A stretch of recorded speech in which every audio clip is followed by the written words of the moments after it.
সামনে যত কর্মসূচি আসবে আমি সবাইকে দৃষ্টি করবো যে আমাদের সাথে সংযুক্ত করবেন এবং আমাদের সাথে থাকবেন। দাবি আদায় না হওয়া পর্যন্ত ইনশাল্লাহ দাবি আদায় করে আমরা ঘরে ফিরব। আমরা সবাই একসাথে আমার একটা স্লোগান করি, দাবির মতের একটাই, দাবির মতের একটাই, দাবির মতের একটাই, আমার দাবি মানতে হবে, আমার দাবি মানতে হবে, দাবির মতের একটাই, দাবির মতের একটাই। ভালো কোনো যাতায়াত নাই, পাশাপাশি বাংলাদেশের কোন সরকারি সুযোগ সুবিধা আমরা এরকম ভাবে পাই না।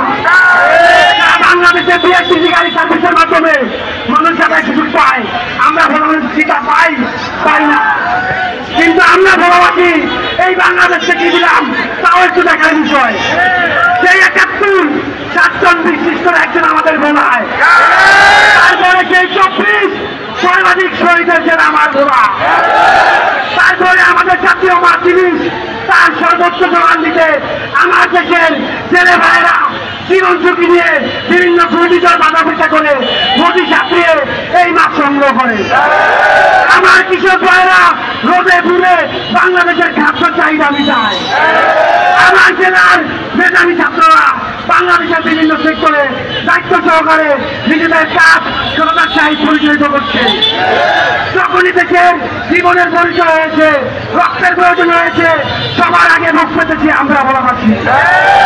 পাশাপাশি আপনারা জানেন অর্থনৈতিক ভাবে ভোলাতে প্রায় 6.5 লক্ষ কোটি টাকার গ্যাস হয়েছে। আমরা বলতে চাই আমরা যে দাবি করছি তা যদি আমরা আর্থিক হিসাব করি তাহলে হয়তো বা 17,000 কোটি টাকা কিংবা 20,000 কোটি টাকা।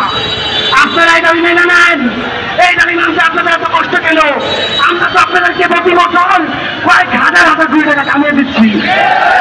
আমাদের প্রবাসী ভাইয়েরা জীবনকে ত্যাগ করে রেমিটেন্স করাচ্ছে এই বাংলাদেশের অর্থনৈতিক চাঙ্গা রাখার জন্য।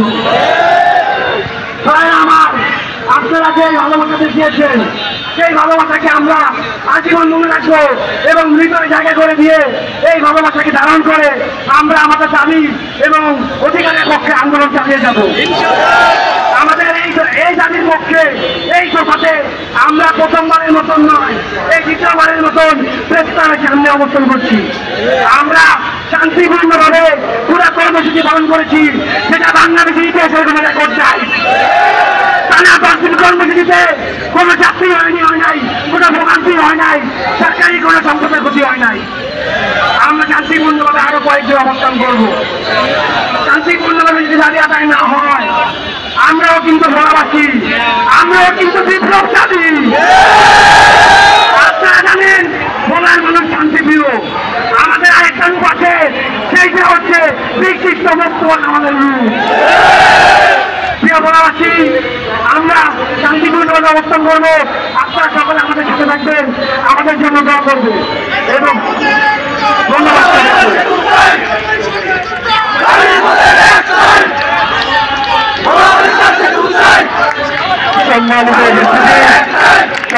নির্যাতনের মধ্যে রেখে আমরা ভালো থাকতে পারি না। 5 লক্ষ মানুষকে বৈষম্যের মধ্যে রেখে আমরা ভালো থাকতে পারি না। আমরা দেখেছি যখন সেই প্রধানমন্ত্রী আসে সেই প্রধানমন্ত্রীর জেলার উন্নয়ন হয়। এখন দেখছি উপদেষ্টাদের এলাকার উন্নয়ন হয়। কি বলাতে প্রধানমন্ত্রী হতে হবে? তাহলে আমরা সেটাই করব। আমরা এমন কোন আকাশ কুসুম দাবি করি নাই। আমরা চেয়েছি প্রাকৃতিক শক্তিটা জেলাতে সুযোগ সুবিধা গ্রহণ করে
মারা যায়।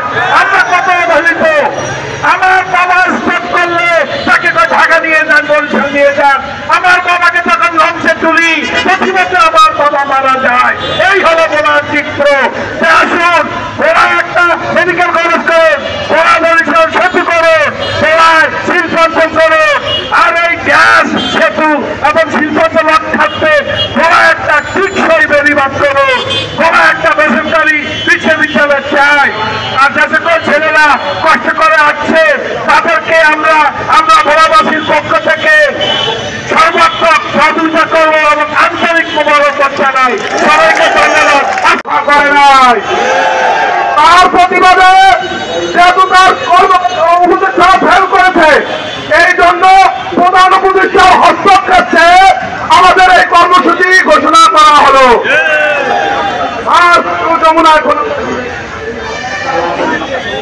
সম্মানিত উপস্থিতি, আমরা সকলের প্রতি আমাদের আহ্বান থেকে সকলের দৃষ্টি আকর্ষণ করে বলছি, আমরা প্রধান উপদেষ্টার হস্তক্ষেপের জন্য যমুনার সামনে অবস্থান করব সুশৃঙ্খল ভাবে। কোন রকম বিশৃঙ্খল ঘটনা আমরা ঘটাবো না। আমরা ভোলাবাসী ঐক্যবদ্ধ। আমাদের দাবি, আমাদের দাবি